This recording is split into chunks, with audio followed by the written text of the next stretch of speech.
Even all Marcus here, back again with another video, back again with another Insta360 EVO video.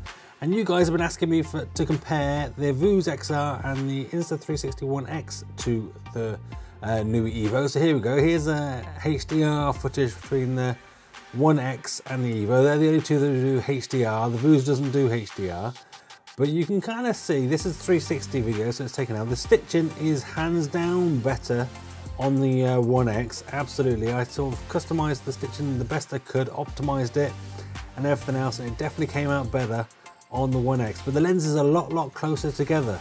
But then maybe that's something that One X or Insta even can kind of improve.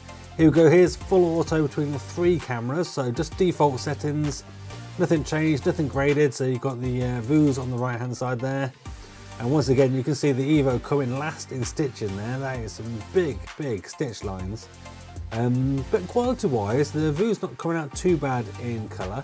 I'd say it looks a little bit dark for me overall, but the contrast is quite nice in places. You do lose a little bit of detail in some of the shadows there, but overall looks quite good. The One X probably comes out looking the worst overall in general, but some of that could be probably done in grading and would help.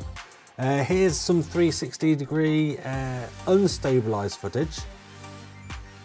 So here's me running with the rig with all three cameras at the same time, and you can see they're all a shaky mess. But you kind of get a good look at the sort of sky here. You can kind of see a lot of the kind of colour and the details kind of lost a little bit in the Vuze, but a lot of it's kind of contained or remained in the other two. So it's interesting from that point of view to sort of see how it goes. We'll just now draw back just a little bit. And here's the stabilised footage. And this is, I've put a horizon line on here so we can kind of see roughly where the horizon is. I go up and down terrain a little bit, so it does kind of change ever so slightly. But the interesting thing here is that the One X did have a watermark on the screen, on the lens, so you can kind of see that. But they all stabilised pretty well. And I'd say the EVO stabilises just as well as the One X. So whatever the Insta does with their stabilisation, it works really well on the EVO as well. The Vuze isn't too bad, it's not as stable, but it's not too bad. Here's HDR VR 180, so only the EVO does HDR, so that's the one on the left here. The one on the right is the Vuze. It's not looking too bad, but you can also see in the sky in the background there, it's completely blown out. And I guess the great thing with the EVO is you can customize every single setting. So this at the moment is HDR just on auto, nothing else changed.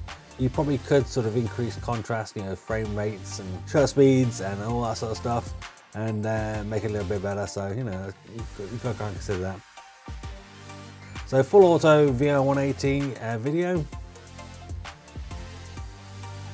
This is just both of them on auto. So the EVO on the left is on auto again, rather than HDR this time. But as I say, because you get full auto or manual controls even, you probably could push these to look very similar. But the Vuze definitely looks better in this sort of full auto shot. So I think the EVO, you do have to kind of play with the settings to get the best result from straight out of the camera without messing around. The Vuze is definitely looking a little bit better there.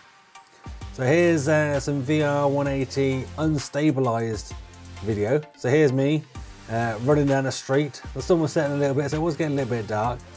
But you can see they're both a bit of a shaky mess. Although the EVO doesn't seem to be as much of a shaky mess. You do seem to be able to get in a bit more sort of detail. If you kind of look towards the edges, there seems to be a bit more shake in the Vuze one, ever so slightly. But it's not too far off each other. I think it's when you get to the stabilised version that you do really see the difference. And here we go, stabilised, full stabilisation on both of them, horizon line added just for reference, and you can see this is pretty cool. The Vuze has got this kind of, literally the lenses, or I guess the 180 degree sphere is moving, so you're seeing the sort of black parts pop up, whereas the EVO you don't. So is the EVO sort of over capturing? Because even at the edges it's still looking quite sharp, so it's not cropping in to do the stabilisation, so it's maybe capturing wider than you probably think it does. Interesting on that. Let me know what you think about that down below. But let me know in the comments down below what you think about this footage. What's your experience of any of these cameras? Do they kind of match up? Are you disappointed? Are you pleased? I think sort of overall, for 360 footage, you definitely want to be using the One X. For VR 180 footage, I think you definitely want to be using the EVO. And the Vuze, I think, you know, straight out of the box, just straight using it, even though you don't have any manual controls, doesn't come out too bad, to be fair. So yeah, let me know what you think down below.